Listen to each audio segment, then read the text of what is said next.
Welcome to the Expect Success Podcast, a presentation of GeorgeBollock.com with your host, George Bollock. This podcast is for all things personal development. Don't expect success, prepare for it. Please welcome your host, George Bollock. Welcome to Expect Success at GeorgeBollock.com. Dr. Joe Dispenza is an international lecturer, researcher, corporate consultant, author, and educator who has been invited to speak in more than 33 countries on 6 continents. As a lecturer and educator, he is driven by the conviction that each of us has the potential for greatness and unlimited abilities. In his easy-to-understand, encouraging, and compassionate style, he has educated thousands of people, detailing how they can rewire their brains and recondition their bodies to make lasting changes. Now, in today's episode, Dr. Joe talks about the mistake we all make when we wake up in the morning. And if you're like me, you may have to listen to this a few times before the science of it all really sinks in. Anyway, here's Dr. Joe. Your brain is organized to reflect everything you know in your life. Your brain is a record of the past. It's an artifact of everything you've learned and experienced at this moment. Feelings and emotions are the end product of past experiences, and we can remember experiences better because we remember how they feel. So most people wake up in the morning and they start remembering all their problems, and those problems are connected to certain people and certain things at certain times and places. The moment they start thinking about those problems, they're thinking in the past. Those problems have an emotion associated with them, and the moment they start feeling those emotions, the body, as the unconscious mind, doesn't know the difference between an experience that's creating an emotion and the emotion the person's fabricating by thought alone. Now, thoughts are the language of the brain, and feelings are the language of the body. And how you think and how you feel creates your state of being. So most people's entire state of being, when they start their day, is already in the past. So you have a choice. The choice is you're either defined by a vision of the future or you're defined by the memories of the past. And when you decide to say, okay, I'm going to change, and you decide one thing, I'm not going to eat this food, I'm going to wake up earlier, I'm going to do something aerobic, I'm not going to have sugar after 6 o'clock, whatever it is, whatever choice a person makes. The moment you make a choice to do something differently, and the hardest part about change is not making the same choices you did the day before.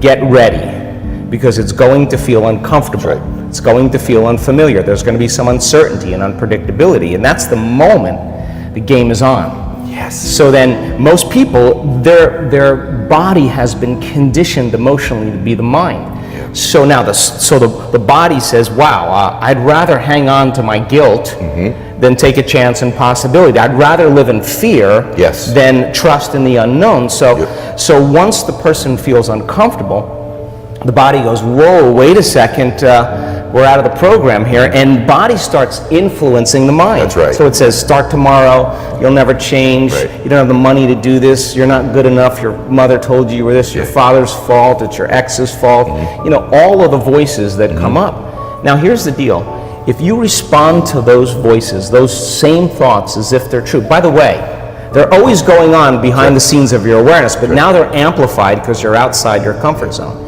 You believe in that thought's going to lead to the same choice, which is going to lead to the same behavior, which is going to create the same experience and produce the same emotion, and the person's going to say, this feels right. No, that feels familiar. Going from the old self to the new self is a neurological, it's a biological, it's a chemical, it's a hormonal, it's a genetic death of the old self. And people will say to me, in that void, in that unknown, I can't predict my future. And I'll say to them, the best way to predict your future is to create it.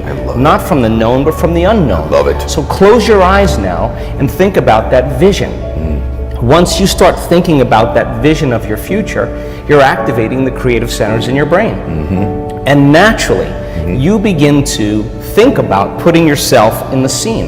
Yes. And the act of doing that, when you're truly passionate and truly present, the moment you're defined by that vision, when the thought in your mind becomes the experience, you begin to feel the emotion of the event before it's made manifest. Now, you're giving your body a sampling, a taste of the future.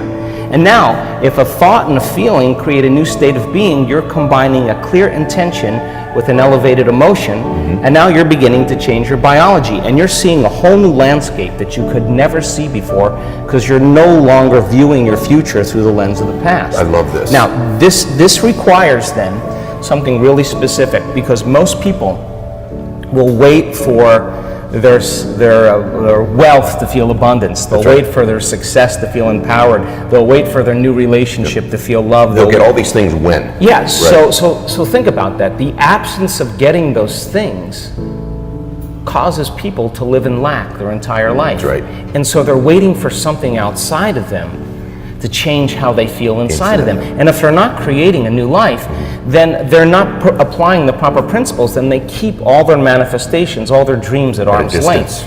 Well, think about this. If you get up feeling gratitude, if you get up feeling empowered, if you get up feeling whole, if you get up feeling unlimited, why would you worry about whether it was going to come or not? You would feel like it already happened.